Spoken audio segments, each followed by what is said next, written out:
Welcome, everybody. This is CBSI Presents Tales from the Flipside 48. I'm Dino, and I think Tyson Fury got robbed. We can talk about some boxing, but that's what I think. Boys, introduce yourselves. Pete Ups here, brought to you by a sprinkle of Jim Beam.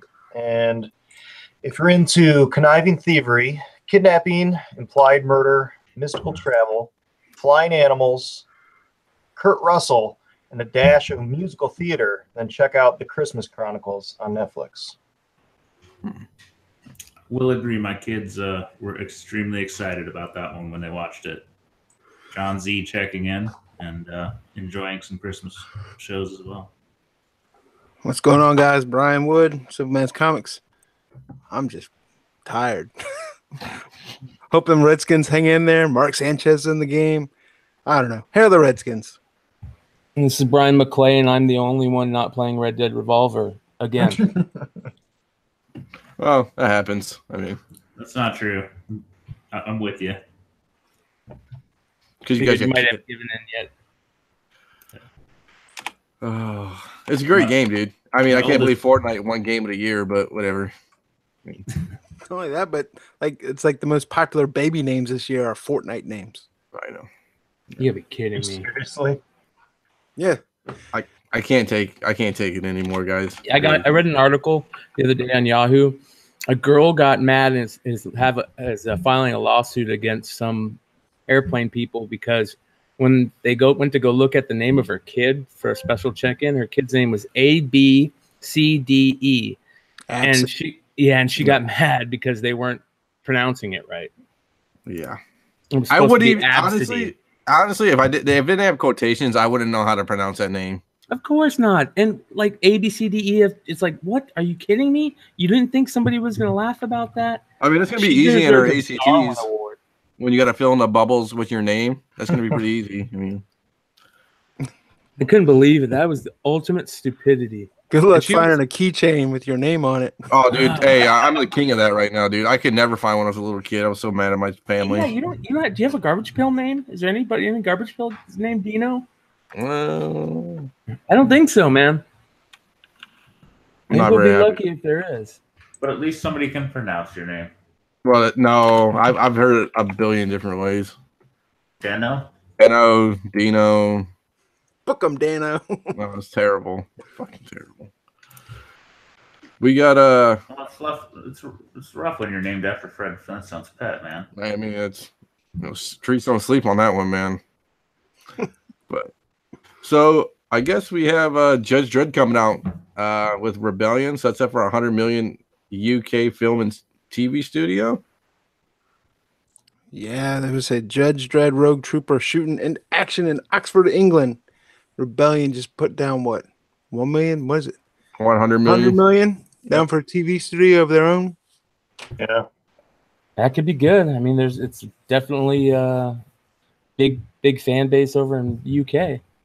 Yeah, and then they do Rebellion does what the gaming world, the Sniper Elite series. Yeah, I mean the Sniper Elite series. I guess my one of my uncles plays the Sniper Elite series, and he plays it on his phone or something. Dude, this building looks ridiculous, man. That's a lot of dollar downloads. Like that. Yeah.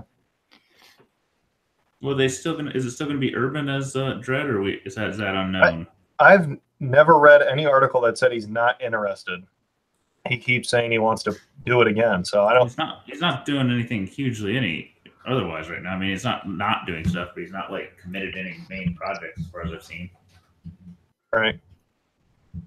Yeah. And just Star Trek, but I don't even know when the next one of that's coming out. Never. Yeah, probably. Well, why they lost Chris Pine, right? There's no Captain Kirk. Yeah, I think I heard that recently. He went on to make that shitty Netflix movie. God, that movie was horrible. Robert the Bruce, he was not. Oh, it was the most boring movie ever. You know what is good though is that show Nightfall that's on Netflix. That was on History. Was that good? Yeah, so one season so far, and like about the Templars. I think I wanted to watch it, but then that Robert the Bruce movie like took it out of me. And I'm like, I don't know if I can sit through another crap show of that. I was the same way, and I started watching. I was like, "Thank God, this is good." Oh man, that was rough. I mean, I watched it, but I was not happy with myself. No. We I guess we got UPS launched out the old informed delivery that I signed up for. I Yeah, I signed threw up for that a while back. I totally forgot about it. Yeah. I signed up for it because they said a lot of people are using it as fraud to so like signing up for you and then being able to tell when stuff was coming to your door. But I thought it was going to take the fun out of it because it's kind of fun when you forget what you order or you can't remember when stuff's coming. But it doesn't show you like a scanned label of packages. It just says that you have packages arriving. So it wasn't as bad as I thought. I wish it would, because the mail people around here are shady, man. They mark shit as delivered, and then it doesn't come to the next day. And that's how they get by some Amazon Prime crap. I read that like Utah has like 3 and 4 day delays from that. Dude, I had a problem with that. My mail lady told me it was like a big package for like CGC. She was like, I was just gonna sign for it. I was like, no. It was like $1,000 in comics, and I'm like, nah, I don't think you should sign for that. And like, it's not like some Amazon box. It's like 80 pounds. Jeez. I don't know, man. My mail lady's the bomb. I don't mess with her. She is not messing anything up in the 3 years I've been here. Yeah. I haven't had any problems, knock on wood. So A lot of times it'll show delivered, and you basically got to wait 24 hours. But if anyone has that neighborhood app, like the neighborhood social networking, you'll see in there probably 3 times a week, like, has anyone seen this package? It says it's delivered. And for a while there, the mail person was just effed up. But lately it's just, they mark it delivered, but it comes the next day. Well, I mean, as we all know, Ozzy's a mailman, and he's like, dude, it is nuts this year with Christmas just started. He's like, we are doing more packages than he's ever seen. One of the girls or guys at work, his wife's a mail lady, and she's working till like 9 o'clock at night, 8 o'clock at night. It's crazy. So it probably wasn't a great idea to send a bunch of books to CGC. I'm waiting till January. Well, that's a big no. A leg to press and then come back and then ship to CGC and then hope they come back. I'm like, I'm just going to take December off. I'm not even worried about that. I'm more worried about eBay. I was books I had to get in. I swear every year I'm like, I'm not going to send first class in December. I'm not going to send first class in December. But like, I'm not going to change them all to priority. Every year something happens to first class when it just gets lost in the world. Mine went to Spain, and I lost the book in Spain last year, so just not happy about that. Where were you shipping it to? To Spain. Like, so just they lost it, so it made it there, and that's it. Yeah, well, it made it there, and the guy never picked it up from the post office, I guess, because he said, "Oh, I never received it." I'm like, "Well, did you go to the post office?" He's like, "No," and then customs said they were going to ship it back, and then it got lost in the customs black hole of wherever. Well, I told you about that Yahoo who was like, "Why did my package get here?" 28 days later, because you didn't pick it up, and then it took another 2 weeks, and I mean, I got it back at week 6, and I'm like, I never got it back. I'm like, I don't want to refund this guy because it's going to be such a hassle to get my money from eBay, but I don't want the bad karma of not. Yeah.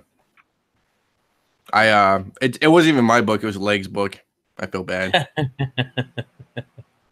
I mean, that's the only shipping issue I ever had in my life. So I don't know. Every year, like one first class thing just gets lost in the system. Yep. They don't care it's first class. It's like, this priority, we might track it down for you. Yeah. Most of the stuff I usually have problems with that get lost is either like the stuff that starts at UPS and FedEx and then does that smart post over to USPS. And then mine from Spain, they gave it the same tracking number coming back, so I could never like track it. Like they just used the same number and was like, and then the guy filed a claim, and I put like it tracked and it shipped to him, and they gave him his money back. I'm like, great. So I got the book and the money. Well, because the post office can see more info. Yeah. You call them. Like they can track a lot more things. I did, and they were like, "Yeah, it's coming back," and it never. They're like, "It's just," and then they told me that it's in New York. I know it's in New York. I should tell Mel It's in New York, and they just said, well, the real mail has priority over that one. I'm like, okay. So maybe I'll get it back next year. I don't know. Well, there was one time Walker sent me something. I totally forgot about the story, and he reminded me about it the other day. And there was a postal glitch, and every once in a while they assigned the same tracking number a couple times. Mm-hmm. So my package tracked to go God knows where, and he's like, well, that makes no sense. He's checked all the mail he did that day. He's like, I didn't send one out that way. And it just disappeared for like probably 4 to 6 weeks. Called the post office. They're like, well, we see 3 different packages gone 3 different places, but that one there is the first one scanned, so it's got the the online thing, so that's all you're ever going to see. And then it just died, and then like 6 weeks later it shows up. I'm like, oh, all right. God knows where it went, what journey it was on, but it probably bounced between 3 or 4 post offices for a while. Yeah. It's pretty bad, man. I don't know what to do, to be honest with you. Like, I mean, I gave up on the book, obviously. I mean, you're never going to get that book back, but I don't know. It's just real shitty. I feel real bad about it because it was Lake's book. It'd be different if it was my book, and I can be like, whatever. But nothing you can do, man. Post office is going to take a percentage of error that it's going to hit. Well, and it's Batman 6. It was a 655 variant 9.8. I mean, it wasn't like. Oof. Yeah. Yeah. It was already graded. Yep. That sucks a bit. Yep. Yeah. All right. I feel a little bad about that. Yeah. Yeah, I had to send off like 15 books or something like that. And it's the first time where I'm like, yeah, I'm just only going to get fast pass on a couple of them. Anything good?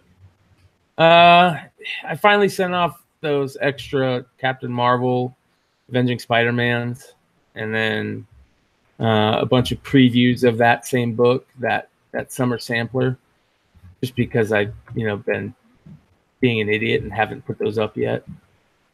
And then just a couple other, like, nothing crazy, some variants, this and that, nothing nuts. I got to send out my Walking Dead #1 here soon. That brings up a question I was going to ask you guys. Do you guys still watch the show? Nope. Have you? Neither do I. I don't watch it, but the buzz around it has really picked up. So I'm wondering if I maybe haven't watched the mid-season finale, but I've watched up to that. Yeah, it sounds like the show really picked up. Is that true or false? What do you think? I think it picked up again, but I enjoyed it. I enjoyed watching the last few episodes. That's the main difference I've been hearing from people, is that it's actually fun to watch again. True. So, I would agree with that to some extent. I think at the same time, I'm just kind of, if you're a true Walking Dead fan, then yeah, I think you'd be happy it's gone back to kind of where it was. To me, it still isn't back there, but it was new at that time. It's kind of just. Yeah, I think the last time. But I'm not like, oh my god, Walking Dead's coming on tonight. Like, just at least back to like the water cooler talk is kind of filled up again. At least on my end. It's nowhere near like Game of Thrones still is, even though no 2-hour delay on that. But it's still good. I mean, it's if you enjoy the show, it's enjoyable to watch again. Put it that way. Yeah, it was just surprising because I haven't heard anything about that show in a long time, and just recently we were kind of talking about with Rick leaving and everything, is the show dead? But it almost sounds like the exact opposite. People are starting to get really excited about it again, and I wonder if because of the show dying, how much has that book dropped much at all over the past year? I saw it listed for like, I don't know, 1,700, I guess. I mean, maybe not. I was hoping maybe it dropped enough to where people could jump in and get something, but doesn't sound like it yet. No, I mean, it's not going to fall out. You're not going to pick one up for like $1,000 or like some kind of crazy number. I mean, it's still a key. I mean, so anyways, I was at a show with Stein this weekend, and you said something about Captain Marvel. It reminded me, Stein sold a Captain Marvel 17-second print, and a guy he was talking to, he's like, my buddy just found one in the wild for $5 in Cincinnati, in Stein's backyard. Oh wow! And he's like, God, you know, he's just showing pictures and stuff. And I'm like, Yeah, those books they're out there. It's funny. That's one of those books that I found in the wild the most. And I mean, I recently found one like 7 months ago, but that's probably the one I found the most that I'm surprised is still out there. Dude, I have never found one. Never owned one. Not even that. Like rare books in general, like My Comic Shop. I was telling you guys before the show, some guy was listing books on My Comic Shop for like cheap, like ridiculously cheap a couple nights ago. I mean, people just don't know. I mean, or don't care. I mean, either or. Like they're not comic book guys, and they're just like at the end of the day, just trying to sit there and do, you know, like I'm just gonna take whatever I can get out of it and be done with it. You know. Yeah. So. Sean, you gonna talk about your pickup? I think that was pretty sweet. Who my pickup? What my deadline one? Oh yeah. No, I did. I posted it on a couple places, but I did pick up a grail of mine that's been on the list for a long time, and I just never see the right grade at the right price. So I was pretty excited to get it. Managed to grab. I was watching a bunch of things on Comic Link. I'm like, I got enough money on my PayPal to buy something cool, and then I'm looking on eBay on my watch list, and this book comes up. I'm like, I'm not getting it, but it's not above what I have. I'm just gonna bid on it. Just gonna see what happens. And you know, the last one sold like 4K. I'm like, I got 32 on it. We'll just see what happens. And lo and behold, I'm watching the last second tick up, tick up, tick up, and you know that screen goes blank, and you're like, oh, it's gonna jump like 3K on it, and it didn't. And I managed to win myself a extremely pretty copy of Captain Marvel Adventures 18, which is the first Mary Marvel. Which if you got a first appearance, I don't know that you can ask for anything more. It's a painted cover, Mary Marvel. The characters front and center in the book. You know, it's a really cool cover, dude. Yeah, I mean, first appearance, front and center on the cover, nice cover. What else do you want in that? Yeah, it presents way better than the grade, that's for sure. It looks beautiful. Oh yeah, and now it's got me. I sat it next to my Marvel Family 1. I'm like, I didn't want to re-slab that because I'm like, it's in an old label, and I'm like, you always kind of get a little premium for it, but it's such an ugly case. I'm like, I might break down and do it. Just re-slab it so it looks better. Is it? I mean, I used to think that's crazy, and now I'm just getting more and more crazy, I guess. I don't think so. Not if it's something that's going to sit up on your wall or you're going to actually present it. I'm almost toying with regrading it because it presents so well, but I'm like, man, I don't know. Probably got nothing to lose. No, not really. I mean, it goes down a point, not going to matter. I mean, a 5 to a 5.5, but to a 6 is probably a jump. So I don't know. I thought it was crazy for looking at the case going, I like the old label. You probably get a premium, but those new ones are just so damn pretty. I lost the book on My Comic Shop today.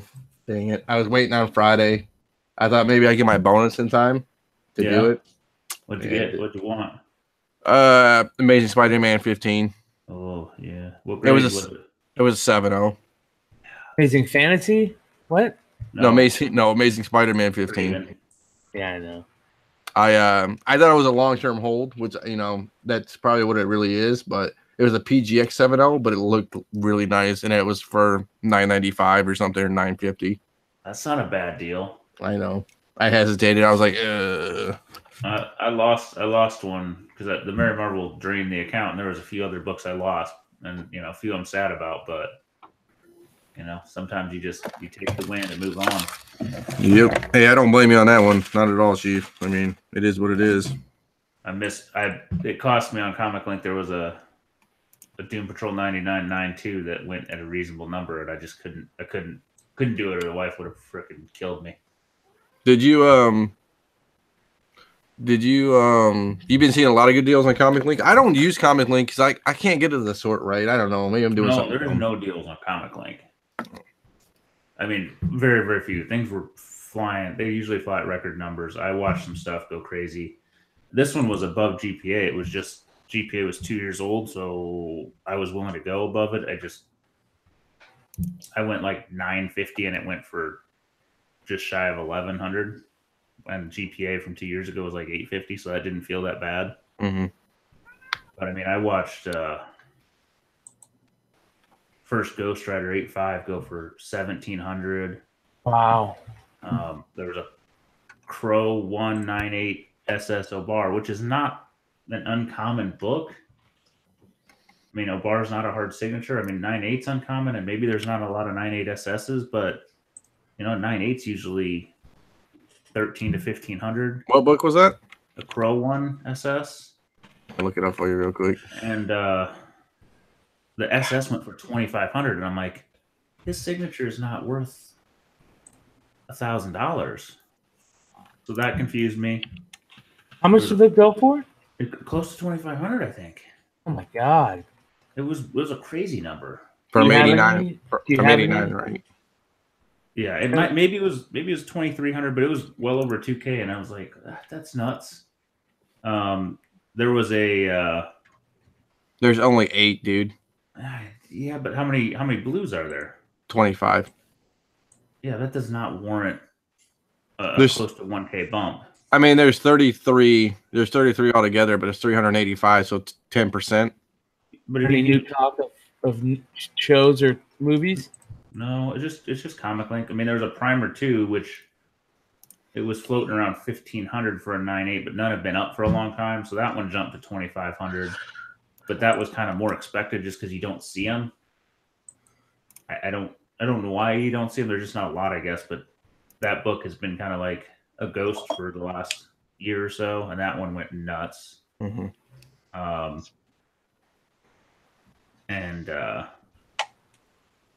Dennis, I see what you're saying about the Crow. I'm just curious why the SS had such a premium. That was weird to me. But sorry, I was referring to the YouTube chat. So our 3 listeners.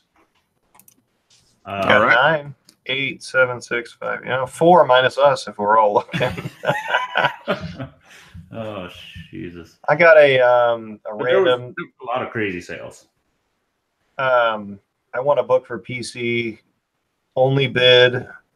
Batman and Robin Adventures number 21 and a 9.8. And back when that book was, people were looking for that book. I almost paid a high premium for it, and then I let it go. And then all of a sudden it popped up again. And I was like, all right, I'll throw a snipe on there, and only bidder. So we'll keep that in one of the PC. Is that the Batgirl cover? Yeah. Yeah, I want that book. That's a dope book. Same with the there's another one, right? The Supergirl #1 is a pretty badass cover. Supergirl event. What are you talking about? The Adventures? animated, yeah. Yeah, it's #1. Adventures of Supergirl? Yeah. You might be Whatever the animated show is for the comic. Where she's flying over the city?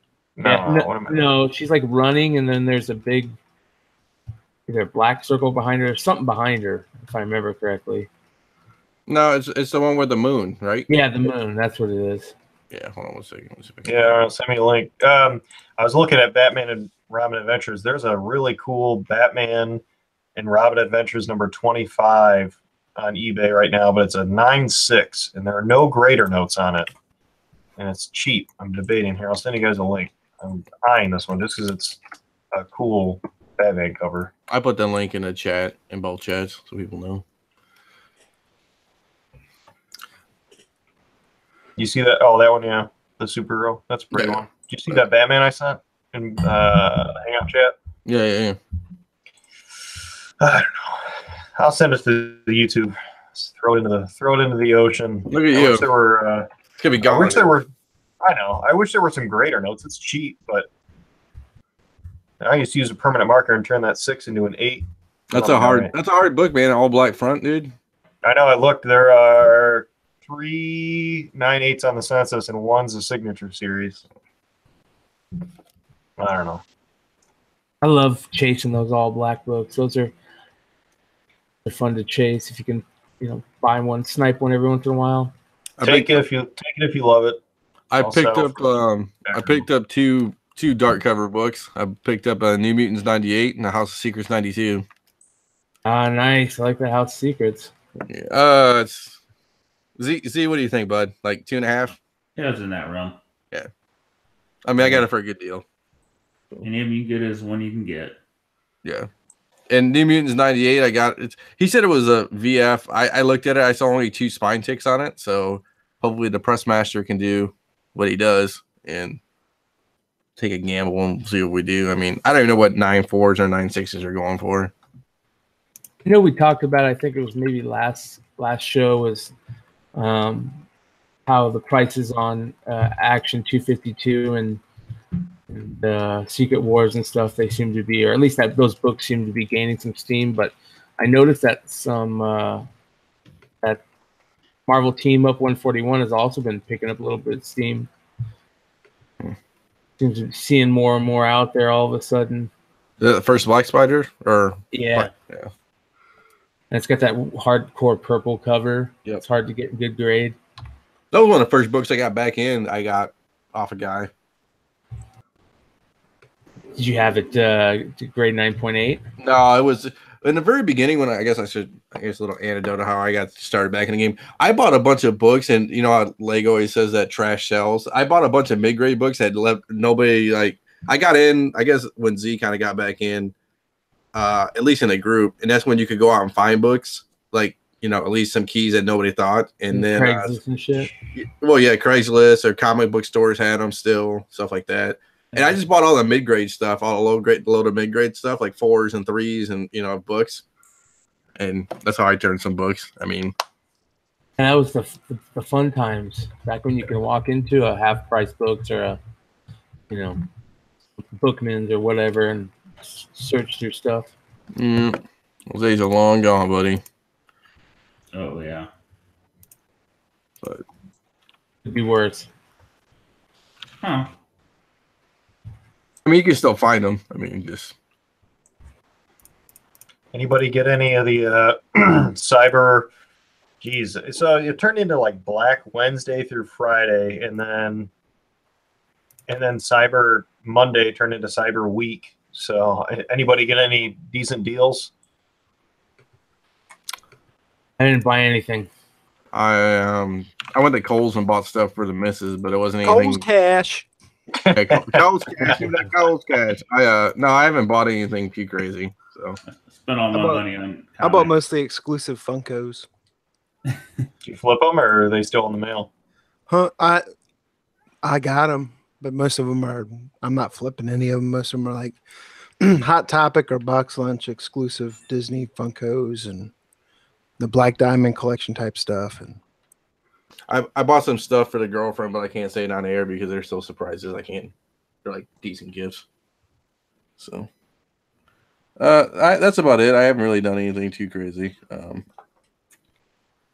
I bought a car charger for my phone on Amazon. Baller. From $19.99, I got it for $11. Oh, and I got a pop socket for my phone for 60% off. Is it Punisher. He-Man? Oh, Punisher. Oh. Did anybody get any comic deals on Black Friday? There was I some did good not. deals on like TFAW and Midtown, but I didn't buy anything. Yeah, I don't know. I don't like, none of the shops near me have like sales on that kind of stuff. I bought a year of PlayStation Network add-on through Amazon for, what was it, $39. And then I subscribed to the PlayStation Now, which is normally $100. I subscribed to it for what, $70. That's not bad. So instead of buying my kids a bunch of games, I can be like, you have 600 games to play now. Yeah. Leave me alone. Don't tell me you don't have anything to play. Yeah. Yeah. Did you? Well, this might sound crazy. I saw this ad, and in the ad, there was one of the Funko Pops, but it was an exclusive Target one for like the dog in the commercial. Oh yeah. Did you get that? No, I didn't get that. I didn't get like the Target lady. Is that one goes for pretty good amount, right? Yeah. Those things are weird, man. I usually just buy what I like. I don't really buy to flip because I I don't want to get stuck holding something and if it's not flippable. But Yeah. I usually buy like the Disney villain stuff or the Black Diamond collection. Just one because it's PC, and two, those usually go for and appreciate in value decently. But I'm not no way a big Funko collector, so I don't know all of it. So I just like I think that's pretty cool, and I bought like a exclusive Winnie the Pooh one or just stuff that I thought if I like it, cool, I'll keep it. And if not, if it goes up in price, maybe I'll sell it. Who knows? Sure, that's the way to do it. I feel like you guys are getting me into buying pops, and I don't need to be buying freaking pops. Well, wait until you start buying more boxes of cards. Don't. Oh, yeah, I didn't tell that story, did I? You want to tell that story? That's a good story to tell. So that's a lie. I guess I was at a comic shop on Black Friday, and they weren't selling books, but they had like a discount table of randomness. Mm-hmm. You know, some figures and pops and stuff. Nothing crazy. And there was a couple boxes of cards. $5 for a box. It was no special years, nothing crazy. There was a Upper Deck 91 baseball and I think 93 basketball. But I'm like, for $5, I think that's worth the fun of opening them. So I bought them. The kids and I came home, sat down at the table, and just spent half hour opening packs. It was pretty dang cool. Got myself a Bo Jackson. You let the kids open them packs? Mm-hmm. Oh, that's cool. You have fun going through all those. The Upper Deck baseball box have all those holograms in every pack. They did, but I got the same 4, maybe 5. It was like, what, 30-some packs, and I got Blue Jays, Mariners, God, 2 more. But, I got the same ones over and over and over. Yeah, Upper Deck was notorious for shit like that. You would go through their box and just have these weird, patterns show up.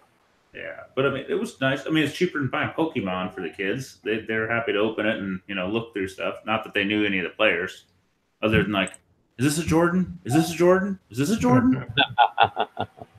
So after seeing your little post, I kind of reminded me that it was a time of year where the first Upper Deck hockey set Series 1 comes out. So I hit the Walmart up and bought one of the little blaster boxes they have, with like the 10 or 12 packs.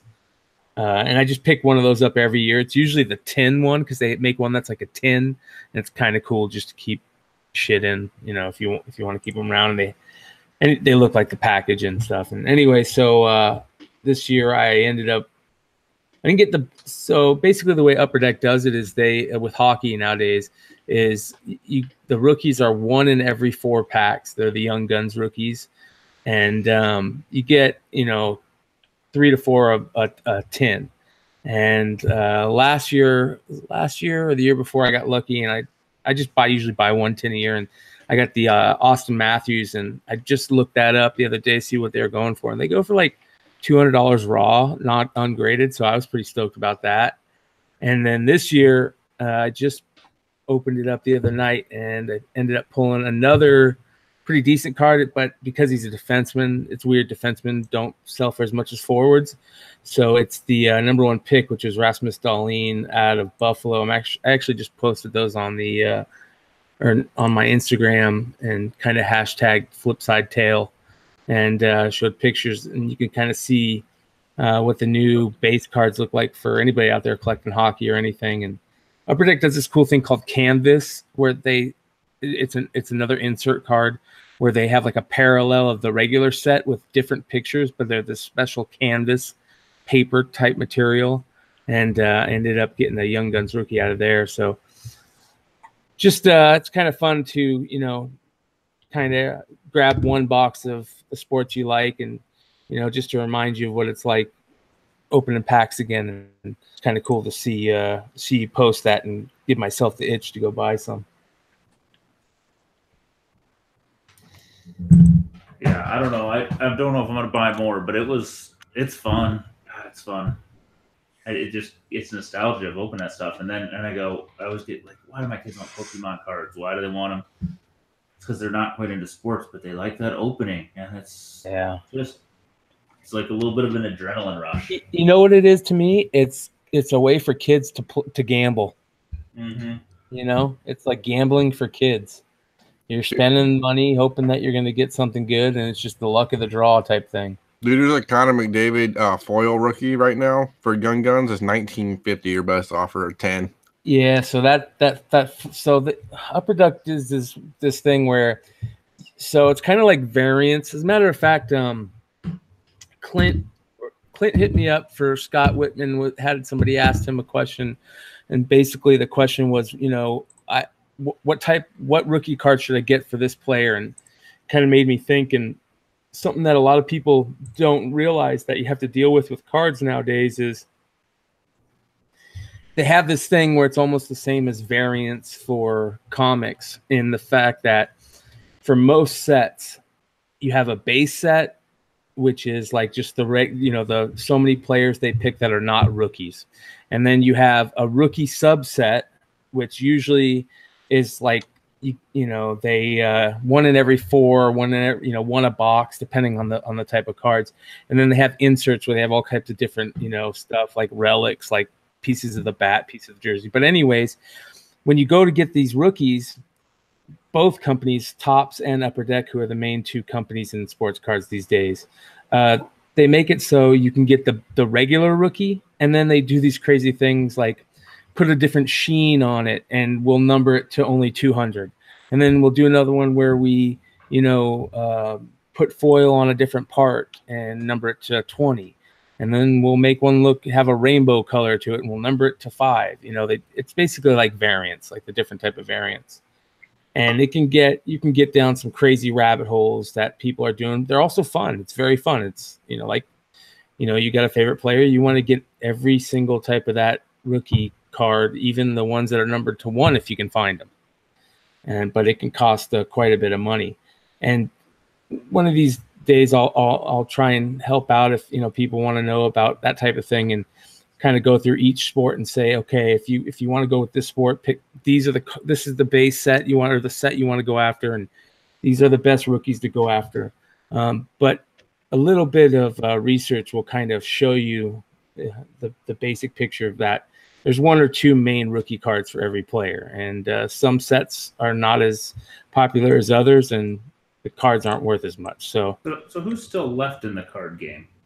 So there's 3 main. There's Playoff, the company that owns Playoff. I can't remember. Panini. So Panini bought Playoff, and they bought all the subsidiaries. So Panini owns like Playoff, Score brand, maybe Classic. I'm not sure. And then there's Topps, and then there's Upper Deck. And like, just real quick, so if you're a baseball fan, you want to go after Bowman Chrome, which is a subsidiary of Topps, obviously, and that's your main, what people go after mainly are those sets for, like, the high dollar rookie cards, like the standard, right? There's an industry standard for baseball. You want to go Bowman Chrome. For football, it's usually Topps Chrome. In the 10 years ago, it was Upper Deck SP, but the Upper Deck brand lost a lot of their trademarks through the Players Association and stuff. So they're only really big in hockey nowadays, and they do some other stuff, but hockey's in my opinion, their main sport that they still, are at the top of the pack on, or top of the heap. When that's the card you want to look for in hockey, is the Upper Deck hockey, whatever. But there's only really 3 brands, and that's Panini, Upper Deck, and Topps. Dude, it's bad. I really don't want to go down this rabbit hole of cards. Like, I know Scotty has, but has he made any money yet that you know of? I think he's just collecting. I don't know. I think he's collecting and submitting. I don't know if he's like really flipping. He's really speculating. Yeah. Oh, he's already submitting stuff too? Yeah. Damn. But grading, though. I tell you what, Stein brought up something many, many moons ago, and that was, and him and Wood talked about it, and that was the Topps Living Legend set. And those people that might have been listening at that show, if they decided to jump on that that train a while back might have made a little bit of bucks on it, or if they had those and set them aside, some of those sets will be worth a pretty penny just because of the rarity of them. They only do as many sets as are ordered, basically. So, are you still doing that, Wood? I pick them up every now and then, but I think the last one I got, what was it, the Cal Ripken one? Mm-hmm. I've been buying the singles of the ones I like. I haven't bought like the 3-card sets. But. Okay. Yeah, unfortunately, I think buying the 3-card set is going to make you the most money because it's those, and this if you the under-ordered ones. Yeah, and those are usually not very popular players, but the Living Legend set, the whole key I think was most of them to be popular players. So even the under-ordered ones, are still decent players, but that's a kind of a weird thing that happens in at least football is the main one where back in the day, playoff used to do their rookies would be like 3 a box, and their rookies were called rookie tickets, and they one of the first companies to have signed rookie cards, and playoff would do different numbers, the number to whatever per player, because sometimes they could only have somebody for enough time to have them sign like 10 cards, or if something happened to the returning of the cards. So if you go look at some of those, playoff sets from like 99 to 2008 or so, there's some cards that are only numbered to 10 of somebody you've never heard of, but because they're only numbered to 10 and there's people out there trying to build that set, that card goes for a pretty penny. And there's some really important players over the years that have been only numbered to 50 or 60. I know Fitzgerald in his playoff year was numbered really low, and that's a tough card to find. So those cards can be worth quite a bit. Yeah, you just keep talking me into stuff. That's all I need. You got me buying pops. You got me looking at Funkos. Get me buying stuff I don't need to buy. How am I going to afford comics printed before 1802 at that rate? Yeah, going into that platinum age, right? Yeah. Platinum age. Things scribbled on the back of a matchbook type stuff. Yeah. So go to one of those print-on-demand websites that are all over the place now. Yeah, right. Those books scare me. I was just watching my eBay and saw that a book that's fairly rare and hot right now just sold. There was that Arkham Knights 1, the gold. Yeah, I saw that. Just sold for $250 full price. So we will, I guess, see how many of those crawl out of the woodwork. That the variant from that Mel put up the other night? Yeah, that GameStop one. Like, there's the regular and there's the gold. And he did some research. And he's saying that it's 8,000 points. But so who knows what? There's probably a pile of them in some warehouse at GameStop. Exactly. Unfortunately, that's most likely the case. But nobody's going to find them because, there's a bunch of 16-year-olds sniffing glue there, Not to mention the homeless people who just wander in to play the free games, get warm. Yeah, they never went to the stores, is what Mel said. So it's in a warehouse, it's in a box somewhere. It's the same thing as those GameStop Amazing Spider-Man #1s a while back that had the convention exclusive or something, and then the GameStop power up reward point, which was like similar Greg Horn cover. One had like more white haze behind the grave or something. It still goes for decent money, but what's that? I was just saying, I know what you're talking about. Yeah. It's all a spike. It still goes for decent money, but it's not like super sought after anymore. No, but those GameStop things, I think they're rarer than we're going to probably think about. You just don't know what's going to be interesting in a few years. But well, the thing also with them is you got them with reward points, and it's not like they were shipped well protected. So a bunch of them out there are probably, kind of dinged up. Well, then how many rewards points were out there about people looking for variants and they got the right variants? I don't know. They're probably pretty damn low printed or low shipped. Let's go with that. Yeah, so I had the Spider-Man one and the Star Wars one. They could be like those Pressman comics. There were a bunch. God knows where they are, but they got pulped or in a box, and out in the world, there's only a handful. So Dino, you've been quiet. Does that mean you're playing the Red Dead Online? No, He's participating tonight in honor of Scotty missing. He's That trying is to true. live up. He's trying to fly the F5 banner. That's what I try to do, buddy. No, I haven't played. I heard it wasn't that great, to be honest with you. Is it microtransactioned up, or am I wrong? Yeah, it's a microtransaction. It's a microtransaction, and just I heard it's very glitchy, I guess, and it's like you just run around and you just drag people. It's kind of funny how you just drag somebody, and that's all you do, kind of. So, I don't know why, but when you guys were talking about it earlier, I don't know if Brian may have seen this movie. Brian, have you heard of the movie Black 47? I haven't, no. Yeah, I've heard it, but I've never watched it. I haven't watched it yet either. It looks like a Western Irish revenge film, but it has, I don't know, just reminded me of Red Dead for some reason. But I'll put a link in the YouTube chat. I don't know, it's on my watch list. I'll put the trailer link, but I don't know. Anyway, random thought of the night, 1st of May. So since we're going random, I wanted to do a half-ass self-promotion of our group. I was watching the Flipside fan cave hashtag on Instagram, and I just want to salute Matt Stevens for living the fucking dream. His man cave makes me want to curl up and die in shame. Yep, I'm putting a link to that in the YouTube chat too. That was insane. It Fuck brought you, Sanchez. to my eye. Like, no offense to the rest of you, have some nice man caves, but like, you send me a couple cases of beer and somewhere to pee, I might not leave. Yeah, I mean, geez, that guy. I mean, if you're listening on iTunes or whatever and don't have the link, I mean, he has 2 TVs in the first picture and statues and arcade machines and a bar and his own comic rack, and he has more cool collectible things than we bother even talking about.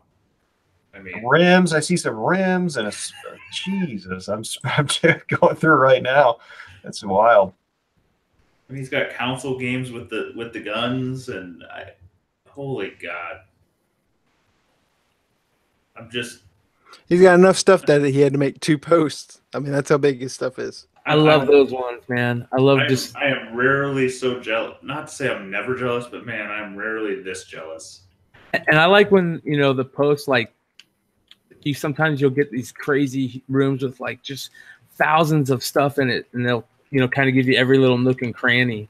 I remember seeing, that's one of the cool things about those man cave posts. You'll just, see guys that have been collecting for years and 40 years and just have everything in the world.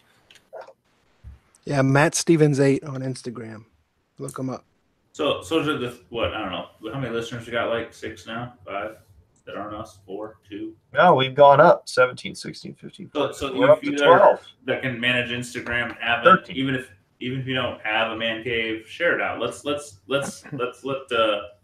all our fellow nerds have a place to kind of show off. Amen. I would take a picture of man cave, but it's a pile of boxes and my kids' toys shooting amongst them. Start slow. Just take a picture of one little area. My goal, my wife. I got that Joker art coming whenever I get my butt up there to pick it up. But my wife said if I can clean out the boxes, I can start turning at least a corner of the basement into my little place.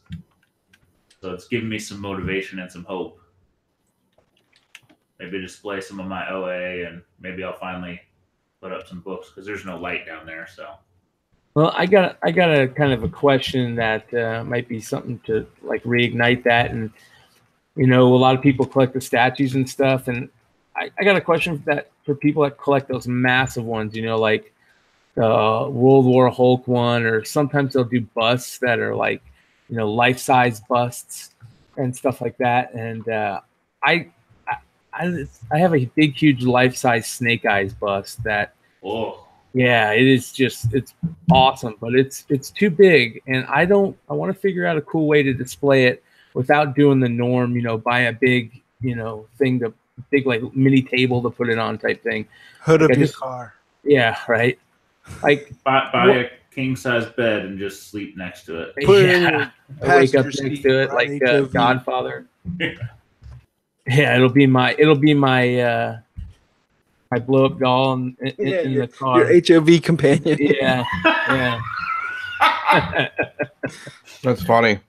But like one of the things that I was thinking is, just trying to cut out something in a wall and make its own cubby hole. Or I don't know if guys did cool shit with how they display super heavy statues and stuff rather than just the normal, buy a curio cabinet from IKEA type thing.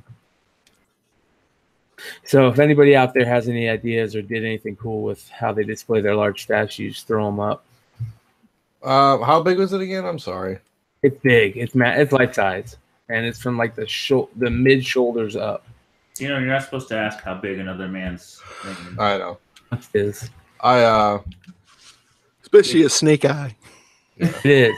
It is. So many jokes. Oh, crud. I hate to say it, but also look at Pinterest, man. Yes, yeah. Pinterest is a great site, but it can. But if we would get out the Flipside fan cave hashtag, maybe we can get some ideas. There you go.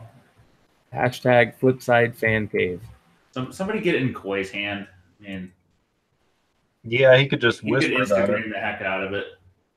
And also, if you guys have any just cool things to throw up about, collecting other stuff, whether it be cards or action figures, or show your new score that isn't comics or even comics, just throw it up there. And one I think that can be maybe used for that is just type Flipside Tale, hashtag Flipside Tale, Or just tag Tales from the Flip Side on Instagram, and we'll share your stuff in the stories. there you go.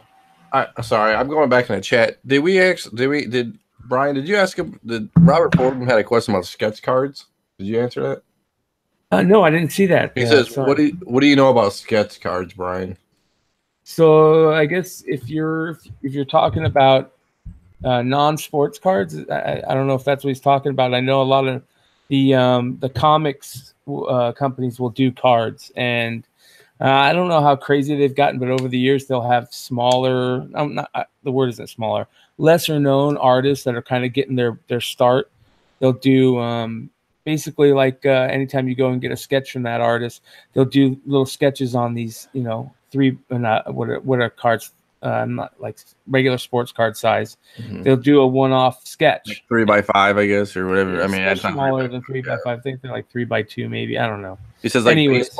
baseball artist sketch. Yeah. So I know that back in the day, Donruss did the Diamond King stuff, right? So if it's for sports cards, I think more recently, Donruss started doing. Maybe it's Donruss and Upper Deck, because Upper Deck had that really famous artist that would do all their painted art cards. But anyways, they're kind of following suit, and they're doing the one-off sketches. And some of them are really good. Some of them are, I don't know if I'd want to display that type of good. And they kind of, Topps did the Living Legend set where they look drawn. But I think they're kind of using the photo of the person to draw on, so it looks a lot better than it really is. So some of these drawn cards can get a little creepy looking, I guess you could say, but there's definitely some really cool ones. Adam Hughes has done some for certain runs for the comic cards. A bunch of other artists have done it, but I don't know. They're kind of the type of thing where it's mostly up and coming artists that are willing to sit down and do 30 cards, for $5 a card just to get their name out there. I don't know if that's the case, but that's what it seems. So be looking for that if that's something that you want.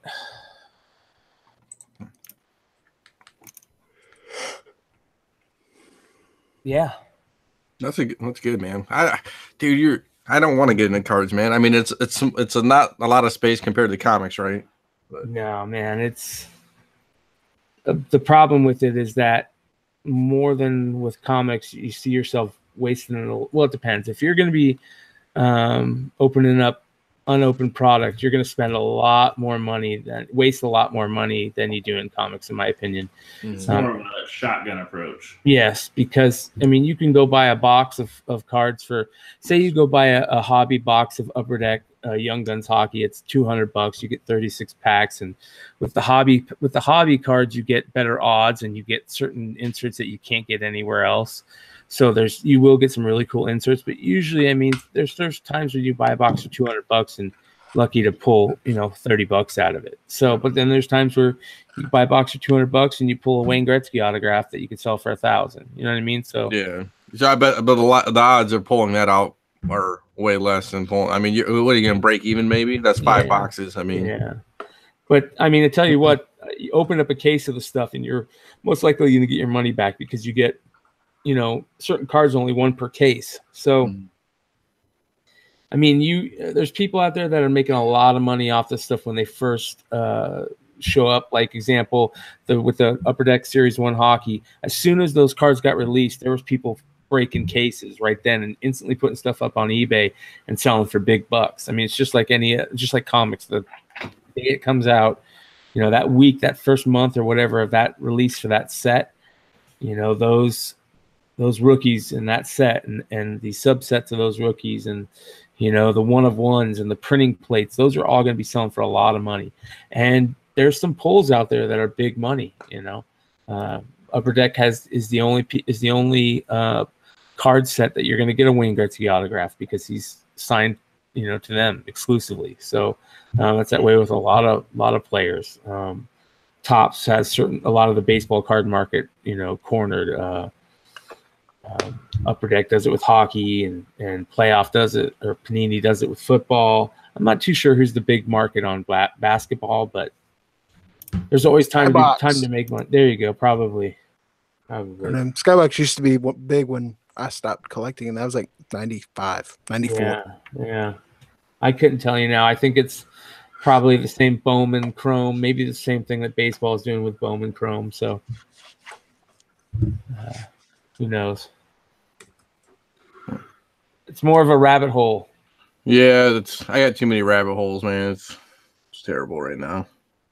Well, variant hunting is just as crazy in the card world. So if you're a variant hunter, maybe I think you have better luck in that, honestly. Yeah.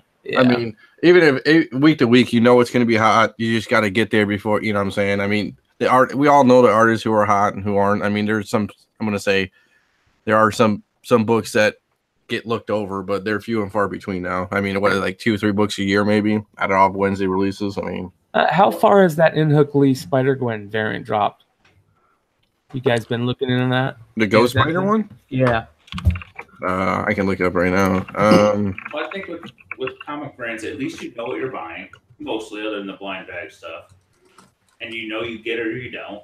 And you don't have to drop, unless you're a diamond type buyer. It's like 514, $500. Still $500. I mean, that's amazing. 500-600. I mean, there's a 9.8 got best offer accepted. It was below 1,200. So I don't know. Unreal. I don't know what I went for it, but. Hey man, I don't know. I had this argument last show, so I'm not going back into it, but I'm still going to stick on that. At least with comics, you're going to get the winner. You don't, for the most part. You're not blind box all the time. Yeah. Yes, yeah. It's hard with cards. But it's also less fun because then you walk away disappointed when you don't get it, and you don't have that at least 4 seconds of opening that pack. Yeah, I think cards is kind of big thrills, and your gains are over time rather than right away. So most people in the card market just end up becoming a certain player, and they'll just click that player, and that's it, just because the card market can be so crazy. Yeah. I just remember when I was a kid, that 84 Fleer Update baseball series was shit. It still is, man. That's still a big set to get graded because it was such a rare set. And 86 Fleer Update was up there too with the bonds and Yeah, but that 84 think update of- set had, what, 4 Hall of Famers in it, I think? Yeah, And what it had Mattingly, Clemens, right? It had Clemens, Puckett, Doc Gooden, Oh, and 2 other players. I want to I big believe names. I can't Mattingly remember. was in there. Mattingly was 84, and that Fleer set, he might have been in the regular set, Gotcha. but he might not have. It might have been Mattingly too. I just can't remember. I just remember the Clemens is such a monster from that set, and getting good condition on that set. You know, it was such a rare set that you didn't see it very often. So Yeah, I remember going over to my buddy's house and he had the binder and had like a whole sheet of front and back Roger Clemens rookie cards, and I was like, fucking asshole. wow. Yeah, I mean that's another thing for people out there. The way that card sets did it is, you know, usually have players come up from the minors, you know, in the middle of the year or the end of the year. Basically, I think they made it a rule that I know for hockey, it's the rule that a player has to play 20 games in order to be considered, you know, his actually rookie year. So some players might come up and only play 10 games, and those companies can't put those player cards out until they've actually played enough games to, you know, meet that. So card companies will put out these sets called update sets, or at least they used to. At the end of the year, you know, after they've released their set and all the players have been considered rookies or been sent back down, they'll make another set that also includes all the traded players. And a lot of those sets were nice to buy because you got the rookies, a lot of the rookies. And the 84 Fleer set, update set, is one of those iconic sets. So some of those sets were super, super hard to get. And I think Fleer might have been the first set that started making them to where you don't even buy them in packs. You just have to buy the set because it's only, you know, like 150 cards. So you just buy this little box. And because they did that, not as many people ordered them because it was all about, you know, going to the store and buying a couple of packs at the register, or as you walk out, you know, get a pack of baseball cards for your kid. And that was one of the times where they couldn't do that. And Joe, you're exactly right. That's where that XRC thing comes from, which is like an extended rookie. It's the rookie before the rookie is the way I like to explain it. But cards, when you see has that designation, the XRC, that means it was, you know, some set got a jump on a player before anybody else, or, you know, they were released later in that year. They would include some of them sometimes in the hobby packs, right? The cellophane that had like the 3. They had the rack packs. Is that what they were called? Yeah, rack packs. As a matter of fact, last week or last show, I kind of jumped in on the unopened thing, and with comics and you know, keeping there's the X-Force comic and whatnot. Well, cards, you know, they did the same thing where they had, Brian was talking about the rack packs, which were 3 packs in one, and they were all connected, and you can actually see the top and bottom card in each in there, so you could see the top 3 cards and the bottom 3 cards. And if you're lucky, you could kind of move the cards and see who else was in there. So with those, people would, if they had their favorite player on the front, they wouldn't open them. And they were very smart, because now that is what a lot of people collect, is you can get these packs unopened, you know, still have the gum in them and stuff. And you send those into PSA, which is the main card company grader. PSA is the only company right now that will do packs. GAI used to. I don't even know if GAI is around anymore, but PSA is the only company that will do packs, and they'll grade the pack, and which is nice because it encases it and keeps it a little bit, you know, more protected. But there are some amazing cards out there that are still, you know, still in the pack. And I've seen, saw one not too long ago, and I think it was when it was being bid on, it was at 17 grand, and it was a 1986 Fleer basketball pack with a Michael Jordan rookie base card on the top and his rookie sticker on the back, unopened. And I'm not sure what it went for, but it was at 17 grand, nowhere near the end yet. There was a 68 Topps pack I saw with Johnny Bench rookie on top. There was I can't remember the Wilt Chamberlain rookie year. I think it was 61. Might have been I can't remember anywhere. There's a Wilt Chamberlain rookie on top of a pack, a Fleer. It was Fleer back then, way back in the basketball age. I believe it was Fleer, 61 Fleer rookie card, I think. Anyways, a Wilt Chamberlain rookie on top of an unopened pack. I mean, some people just got so lucky, and for some reason, didn't open that pack, or they had cases. A lot of guys that own stores would, not open cases, and so there's some really cool stuff out there you can collect in that world too. Just like people go after double covers and stuff like that. There's the same exact thing in cards. Sorry, I'm getting in a card rant this episode. So I was gonna like pivot us, because we do, we are comics a little bit, and we kind of we ignored a few big things this week. There's a couple of movie announcements. We're all probably missing a trailer right now, but it would be stupid for us to pause for a minute and a half and I'll watch it. Other than Dino, because we assume he's playing Red Dead, so he could probably get away with it. But beginning of the week had Zatanna in development, which really didn't get a lot of waves. I think that wave has kind of been going for a while, though. I think it was just verbal, though. I mean, it was one of those maybes, a hard maybe. Yeah, it's interesting why does an indie getting option make a book $100, but a Zatanna, in development, really not move the needle at all? I get that it's key, but it's interesting. I don't know. Maybe people are finally catching on and waiting till what they hear is actually real. But they're not catching up on indies. There's 20 indies a week that jump to $40 for they got optioned. The short bus can only go so fast, man. I don't know. It's just interesting. And then just today we had the Shang-Chi Marvel thing, which I don't know. I'm not buying in. I think best case scenario, he's got no real superpowers other than there's something in the Avengers he can multiply himself, so he's multiple man and a martial arts expert.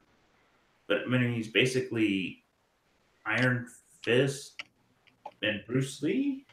So I don't know. I can't respond to that. I know nothing. I don't know how he's going to translate to screen very well. I mean, unless Marvel's going to do a cinematic kind of division of the street level fighter like they were doing on Netflix, I don't know what he's going to do. I don't know how they're going to tell that story and it not be just a. Well, it's got to be pretty obvious, movie, It's obvious to everybody else, right? That the reason why everything's getting canceled on Netflix is for Marvel to start it. Because why would you cancel Daredevil? That last year was great. Everybody loved it. Well, I get it, but I just don't know how big is he going to be when everybody wants Daredevil. Well, that's all Disney for the Netflix thing. I'm just hoping they use the same actors and actresses. They're not. It's done. They've said it's done. They're not doing. They confirm they're not going to use the same actors. They're not doing anything with it. They're killing those properties. They're not carrying them over. They're not renewing them. Seriously, I didn't know that. What a waste. So Jessica Jones is getting one more season and then canceling, and same with Punisher, and then that's it. Correct. Yeah, but those were so good. I mean, they're not going to Disney. I thought they were going to Disney. Nope. They said they're not, and it's because, at least what I read, I don't know. I read, because it's been out there a long time, that Netflix is under the Marvel Entertainment Group, which is under, was it Perlman? I think it's Perlman. I don't know. Prudman? I don't know. And then there's the MCU, and they do not get along. They are not the same. And they are just letting those characters kind of fade out so that maybe, who knows, maybe in 5 years we see them in the MCU. But they're done with that division. Like, you're going to see a Punisher, you're going to see a Jessica Jones, and then that is done. Those stories are fading away. That's too bad. Yeah, I thought they were at least in transition. So what are they going to put on the Disney streaming service then? They've never had the rights to those. Those were Netflix shows. Netflix produced. They were never getting the rights to them.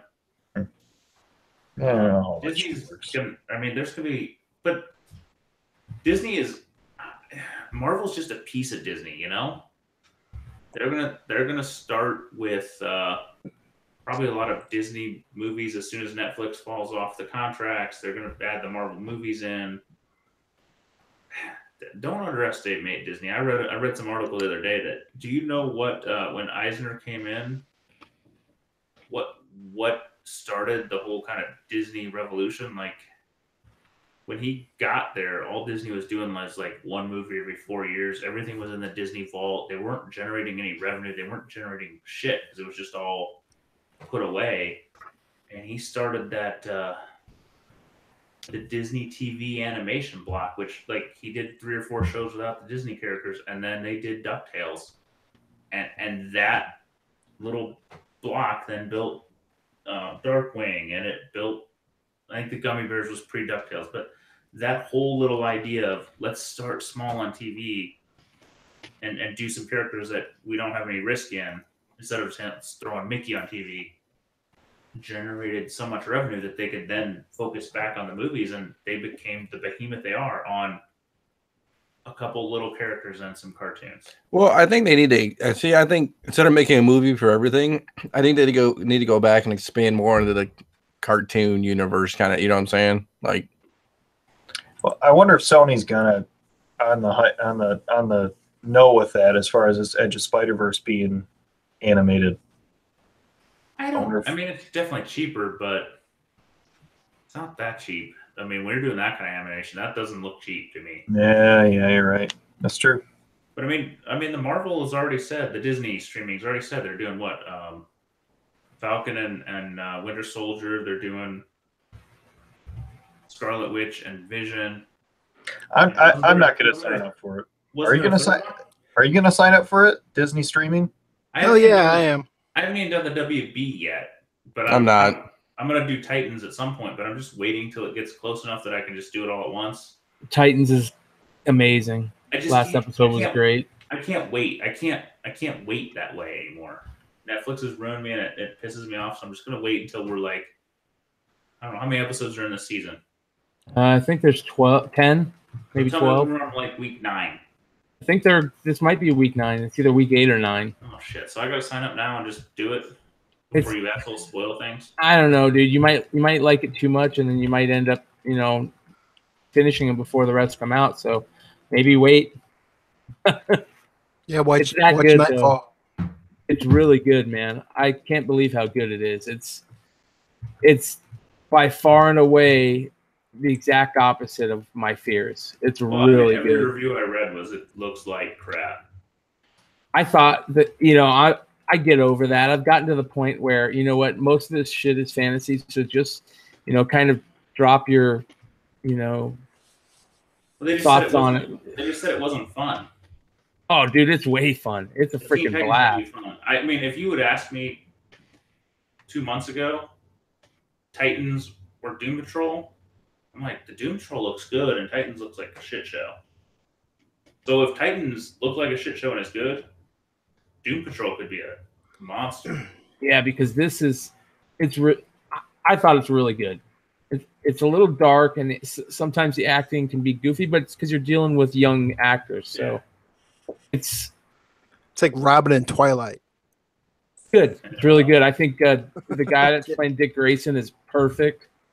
And I've gotten over the Starfire shit really quick because that actress is really good and really endearing. So I just don't think you can do a orange woman that long, They brought in some storylines and some people that I thought they could never bring in, and they did it. So I'm going to sidetrack us on this Titans conversation because I was watching Teen Titans Go with the kids like an hour ago. And if you have not watched the episode or the segment called Groover, you should do it. I mean, the 4 of us, plus even my wife, were belly laughing for about 3 minutes straight. Do they have a new movie coming out soon? Another one? I didn't know if there was a one supposed to come out right after this one. I hadn't heard that, but I just. Or was that might have been something that they were advertising together with something. Oh, they're gonna say Teen Titans Go is gonna take on the Titans. Young Justice, right? Is that what it is? Oh, yeah, but it's gonna be like the Teen Titans before Young Justice. Okay. I can't wait for Young That's Justice. what the end credit scene was kind of showing, and then they came out and said that that's going to be the next where Teen Titans Go are going to take on the actual Teen Titans cartoon characters. Oh man, I want to see the end of that. But Young Justice is just, if you have not watched it, you are just missing something in your life. Yeah, I started watching it the other day because I signed up for that Titan show. It was on DC, whatever their thing is. Yeah, it used to be on Netflix. I watched Young Justice and binged it with the middle kid for a few weeks, and I mean, it is just, it might be the best thing beyond like Batman Adventures. I have to say, I don't. Those It's very two cartoons stand above almost everything else. I haven't even watched it. Titans. I thought I feel Batman bad. Beyond was good. Batman Beyond solid. I'm not gonna lie. And but Green Lantern animated series was good. That was solid. It's still not the same. You think Justice League was good? The animated series? Yeah. Hit and miss. It wasn't terrible. The reason why I think animated series for Batman was so good is just because it was so dark. So Justice League was the exact opposite. Well, and they fleshed out new characters too, like Harley Quinn and etc. Also, didn't they created a couple characters? Created that one character, All Star, is that her name? Something like that. Where Batman Beyond? No, in Justice League. Her first appearance comic is, like one of those ones that everybody's looking to get in that run. Her name's All Star. Anyways, sidetrack. I don't know. I watched that Suicide Squad DC anime movie, which didn't get much press because everybody was talking about the death of Superman, and I thought it was like non-canon for that universe, and then all of a sudden they tied it in, and you're like, that's impressive. I was gonna watch it and I didn't.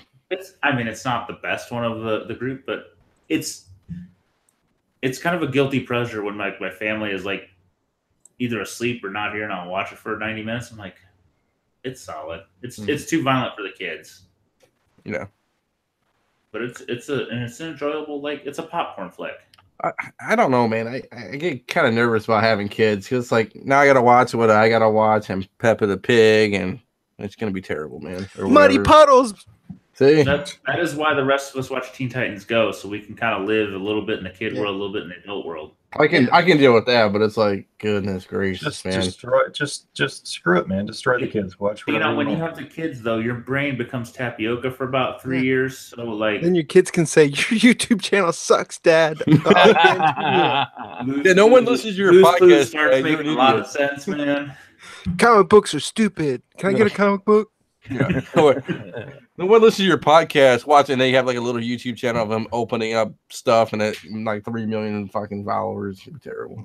Maybe we should just start doing our mail calls on the YouTube channel. Maybe we'll get some hits. We could do that. If you guys want to post those videos, I'll give you guys the link and tell you how to sign in. You know what? That might be the most brilliant idea we've had. It's the only ones I come up with. See, like I tell people at work, that's the only ones I come up with. They're good ones. Okay. I'm Costanza. I'm out. I'm Costanza and I'm gone. I'm gonna leave. Well, hell, I mean, Brian Woods parlayed a mail call into what? How many followers you got now?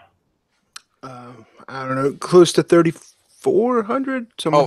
Mind you, your mail call was epic, and you put some epic things in. But I'm like, it's not going to take much to push the needle from 4 to 7 for us. Yeah, he's getting calls from video game creators, man. Come on, brother. Yeah, Bethesda right after Fallout 76 just crashed right.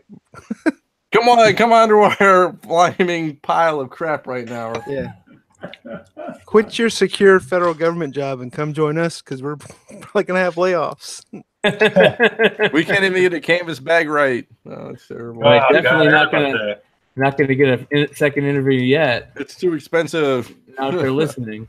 I did reply and ask if they would do any interview freelance work, and I didn't get a reply back. They're like, "Fuck you." They're like, "Freelance, good job, buddy." No, we can do that. I mean, it's not hard. I mean, I can share the details on the page, and I don't care what you. I mean, you're not gonna find it. It's like start filming my shit, which means I gotta involve either a wife or a kid. Hey, we'll get the Patreon people to give you a camera. Patreon. I may need to invest in a GoPro, but like, I don't know. It might be the most interesting shit we do some days. I mean, you could do cards if you wanted to with Brian McClay, or you guys could do like Scotty could open up packs, or I don't care. I mean, what do you guys want to do? Maybe we should put a vote. Does anybody give a shit what we open? No. No. I think it'll just be fun. So do it. I'm gonna open some Frosted Cheerios. We would probably have a bunch of sub 8-year-old fans all of a sudden though. Who cares? Watching people open shit. Who cares? I want to. I'm gonna open The demographic just shifted from 35-year-old drunks to 8-year-old kids. I'm gonna. You know what I'm gonna do is I'm gonna open up a box of Chewy Chips Ahoy cookies. It's gonna be good times. You know what we're due for? We're due for some General Mills cereals with mini comics, and then a bunch of people specking and talking about how great these things are going to be and how you're going to have to get them. It's been a few years on that. I just saw the Count Chocolate. What the fuck is it? Count Chocolate and the pops. They had the 4-character pops. That was pretty cool. Yeah, the Boo Berry and Chocolate and all those guys. Yeah. Come on, what you know about Boo Berry, son? No, the Kellogg's monsters. Yeah. So, since we're kind of rambling into the world, I figure I should share my stories from the con, because I talked a little bit about Stein and I, and he had some fans, and he's like, hey, he didn't price his books, so Dino, you need to bring that boy to school. No, you don't need prices when you come to meet out. He said he was just gonna do like colors or something. He tagged like 2 out of 10 boxes. I mean, I think Paul was more prepared for a show than Stein. Dude, Paul, when me and Paul did that Toledo show, he had me beat by a ton, dude. I'm talking the original show, like pre any show. Paul was more prepared, and Stein just showed up like people are digging in his box, going, "Well, what's this cost?" I'll just pull it out and I'll tell you what it is. And sometimes like people are pulling shit down. He's like, 8 books. Oh, just give me like $10. And other times he's like, 700. I don't know. I brought the wall, and I'm like, dude, I got like 48 feet of wall space. Put some books up. No, I don't have any books to put on the wall. About 5 minutes later, and I didn't put any books there. I'm like, dude, I'm telling you, put some books right here. I gave you some spot. Put them there. I don't have any books on the wall. Some dude pulls out of his bin a Captain Marvel 17 second print. It's like, I don't need to put it on the wall. People will find it. Like, yeah, but 7 people would have seen it, and you got one guy looking, and he goes, all right. And then he sells it, and he's like, see, it doesn't be on the wall. I'm like, it doesn't, but put some other variants on the wall so they see it. Oh, goodness. He's such a humble, nice guy about everything, too. He's like, dude, it was funny the night in the Indy when he showed up at Indy and sold like books and then left halfway through, and I sold the rest of his books. Oh yeah, but this is the best. So he brought a little sign. I don't even know if it was a full sheet of paper. It might have been a half sheet of paper that he put on the front of his little table. It said "Home of the Top 10." Home of the Top 10, baby. He didn't put Stein, writer of the Top 10, or CBSI or anything like that. No, and it wasn't even a big sign. It was just a little tiny sign. I'm like, pimp out your little bit of fame, man. Jesus. Well, you know. If I were you, I would have been going to a con and going, the top 10 books that are going to be on my wall. Yeah, give me a booth. I'll be an artist alley. Oh my dude. God. I next time if you guys do dating again, I'll just show up and you can pay me some type of funds to consult on your booth. He needed it. I mean, but he sold a shit ton. You know what I'm gonna. Well. I don't know if Ben's listening. Ben, we need to get him like what he needs, like a little like kind of how Source Point Press had it, or like a little like a cardboard like display poster kind of thing that he can put up, and it's all like hot top 10 stuff or something like that. Yeah, he needs to advertise and pimp himself out and enjoy his little bit of fame, because he would have done killer. The 3 people that saw the sign were all excited. I'm like, imagine if others saw it. Ben Stein, the master of of mass marketing. Oh man, I'm like, Stein, I'm telling Dino, and we're gonna send you through the Dino school of fucking selling. You gotta have banners. You gotta yell at people from across the aisleway at other people's booths. Yeah, coffee's for closers, and you aren't getting any right now. That's right. Coffee's for closers. Bringing it back, baby. Coffee's for closers. Oh goodness. The other side of me, I had this booth of delinquents that as we walked in, I see them assembling PVC pipe. I'm like, nice, man. My buddy Dino, he built a PVC rack. It worked really, really well. And yeah, we got this design from CGC forums. It looks good. And I'm watching. That's where I got my original one from, so I can't hate that. It's not the same as yours, and I'm looking, and it's two PVC kind of squares, and they're tying together at the top, and it looks like an A-frame. I'm like, oh, that's interesting. I'm intrigued by this. This could be a neat setup. I've got this massive wood one, which is a pain in the ass to haul because you can't do anything with it. And you've got yours in a long box. I'm like, oh, that's nice. I'm taking notes, thinking I could convert. I could get some PVC pipe. This looks good. If you need help on the real dude, I can help you easily. Oh, I know. It's just laziness, but I know. I'm looking and I'm like, all right, this is intriguing. And then the next thing I see, they pull out. This is probably a 8x6 rectangle ×2 that they've got an A-frame, and I'm like, all right. So they're gonna put the cross beams up. They pull out these 4-foot sections of cross beams. I'm like, well, how are you gonna secure those to this frame that is too big? Because they're out of 6-footer, so we just improvise. All of a sudden, come out a giant bag of zip ties, and they're zip tie on this thing, and they're like tying it up, and then they've got some cross posts that are sort of, they're not the T connectors. Mm-hmm. They're like cross posts that have like the half open things that are like clipping onto the other ones, so they move up and down. Yeah, that's weird. And I'm like, oh my god! So then I keep watching and talking to them, and whatever. And they have zip tied this monstrosity together. And I'm like, oh, there's no way this is going to stand up. And they start putting slabs up. I'm like, oh my god, we're dying here. The only reason this thing is standing is the front end is held up by a tape or a chair, and the back end is held up by my table. And every time somebody bumps it, it's like this whole thing is going down. Yep. So we're watching this, Stein and I, and who am I to judge? I've broken some slabs on myself on some days where I've maybe tried to hang out with Sean a little longer than I should. We watched, I'm like, there's no way this does not come crumbling down in the next 2 hours. Lo and behold, it holds. Strangely enough, some other guy's wall fell down. I don't know how, and I'm sorry for it because it sounds fucking atrocious. But we start talking to these guys, and about a week before the show, some guy from Instagram who is one of our 7 fans, which is interesting. I thought I knew all 7 of you because, most of them are our moms. Mm-hmm. Doc Joe. So he's like, yeah, what show are you going to? You were talking about the podcast. I want to come. Lo and behold, it's this guy who I was talking to on Instagram. He's like, well, I was going to just come and visit. And the guy said he had a booth left, so I bought it. So we're shooting the shit for the rest of the day, watching this fucking monstrosity, thinking it's going to fall. He's not even sure it's going to stand at this point. And, damn, he made it. I don't know how he made it. I don't know how this thing didn't just crash and burn. I'm going to put some pictures up on the group, the Flipside page. Flipside page. There is not a straight angle on this thing. I can't wait to see it, dude. There are PVC pipes bending, not one direction, 2 directions. Like, if you take pictures from every angle, nothing is straight. I don't know how it did it. I don't know why. At the end, I'm like, let me just get my books far enough away so when you cut these zip ties, it does not implode. Because I'm thinking this thing is going to be an A-bomb.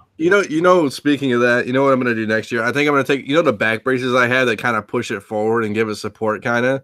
I think I'm going to take those down and just use the straights, like just use a big T design, Yeah. I think I should be okay. Because if it's straight, right, and everything's connected upwards, it shouldn't fall over because it's all hooked in, you know what I'm saying? Oh, yeah.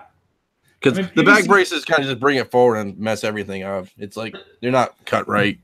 The initial design of this A-frame is a good idea because the A-frame wood ones make sense, and this was a good one. And I just think it went a little wrong in the execution.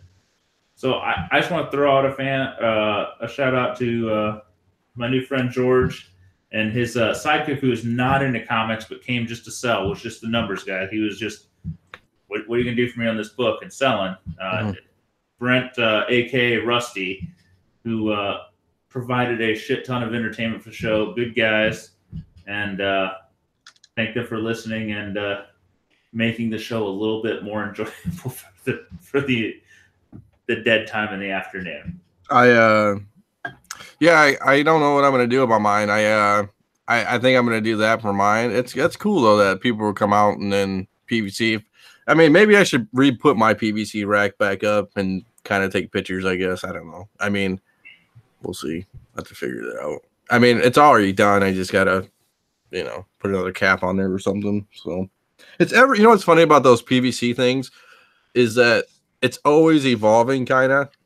I haven't got a final design yet, but it's always evolving, So it's interesting,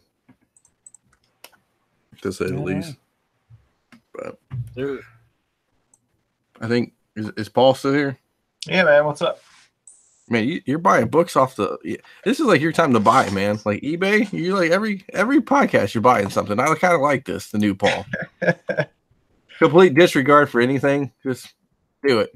I like it. I was looking at the census. I had to buy those two. Those are some. The Jim Beam said those are pretty covers, and I should pull the trigger. So I did. Jim Beam. Oh God. Oh God. Did we? I don't even know where are we at in the outline. Kind of. Have we kind of? I cleaned it up a little bit. Deleted some of the stuff we talked about. There's going to be a Resident Evil 7 reboot. So I don't know if it would really be the 7th movie if they're going to reboot it, but I don't know. She's not there anymore, right? She went on to the new franchise. I don't know. I have not watched. What's she doing at Jovinovic? She's doing something new, right? I think so. A bad guy for a villain for something. It's another comic video thing, game. right? Video game. Zoolander. No. No, she's doing Monster Hunter. Yes. Monster Hunter, bro. So this guy named Greg Russo revealed that the recent and well-received Resident Evil 7 is a touchstone for, I guess, Greg Russo was the writer and James Wan is maybe the director. So I don't know. We'll see. Greg wrote it and James is going to make it, so we'll see what happens. But I guess they're going to reboot that series. We'll see how good they do. For all these Resident Evil spec people, keep an eye out for that that video game promotional book that Capcom put out. That's a tough book to find in high grade. Before we go on to our next couple of topics, I know Mr. Paul has to leave. So did we kill it at 11:30? And these are good ones for the next podcast, I think. Yeah. I agree with that. Okay. Because I like because on the next one I guess a little preview for guys is. Hello, this is Dr. Fraser Crane. Jeez. Let's do it, dude. I'm gonna cut you off. Preview my ass. Okay. Let's see. What do we got in here? The old basketball days. All right. I used to play Catholic Youth Organization basketball. And, shout out CYO, dog. I know what's up. And I was a very good follower. I was very good. I did what I was told when I was young and all that good stuff. So I found myself on the wrong side of the court at the wrong time with the point guard. And the ball was rolling on the ground. And I was just totally out of my element. I didn't know what to do. I was in a just total another universe. And the point guard looks at me and he says, "Pick it up." But I hear, "Put it up." So I say in my head, do what he says. So I take the ball. I can't make a shot for my life. I made 2 baskets in my CYO career. And this is the one that was in the opposing team's basket. And I made it. So the opposing team got 2 points that day. And then I was on the bench. So make sure you listen to your point guard and understand the difference between pick it up and put it up. I got a cool sports story like that. So basically, I was playing soccer at my high school, and it was really windy that day. Like, I mean, it was pretty windy. I would probably say it's like 13-mile-per-hour winds, and they kick a ball around, blah blah blah. And I noticed the goaltender's like way out at the like 18-yard line, which is like kind of far out from the goal. So I just go and I just let this ball rip down from like midfield. And I all I heard was my coach just say no as I go to wind up. And I just ripped this thing. And the goalie goes to go back and misses it and scores. So I basically scored from midfield. And he just started jumping up and down my coach. It was awesome. The best moment of my life, probably. So Paul is bringing up basketball, and I was just going to share this with you guys, but it is amusing enough that I'm going to go with it. I'm watching my youngest son's first basketball game. He's in kindergarten, mind you. So these are 5 and 6 year olds, right? And on my son's team, first game, 2 kids score a basket. One was my kid. I was very happy he got 2, and one was another kid. We were playing the opposing team. The third best kid on the team scored probably 6 baskets. The second best kid scored more than that. The best kid on the team, this is a 5 or 6 year old, mind you. I watched dribble both hands, crossover. He is pivoting. He is shooting just layups, running. He shoots a running finger roll, jumps 3 or 3-pointer. Damn. Like my wife, I, and another family member are just watching this come going, this kid plays better than several high school kids games we've watched. And he is 6. I'm like, how is this possible? My kid is just, I'm happy he's dribbling to the thing half the time. Well, you want me to tell you the answer, Z? He's going to basketball camps at 6. No, it's the testosterone therapy. No, these kids. I'm like, I understand. Like, there's supposed to be a best kid in the game, and the third best kid is supposed to be that kid who is just running over us. The second best kid could be this kid. But the best kid, I'm like, this is crazy how much difference there is between these kids. Yeah. Like, my kid scored a couple baskets, and he still looked like we are not playing the same sport. It's nuts. But it made an enjoyable time just to watch this kid and go, holy shit. Man, they're starting them young. Steroids at 3 years old. Hey, man. I can't wait. Now.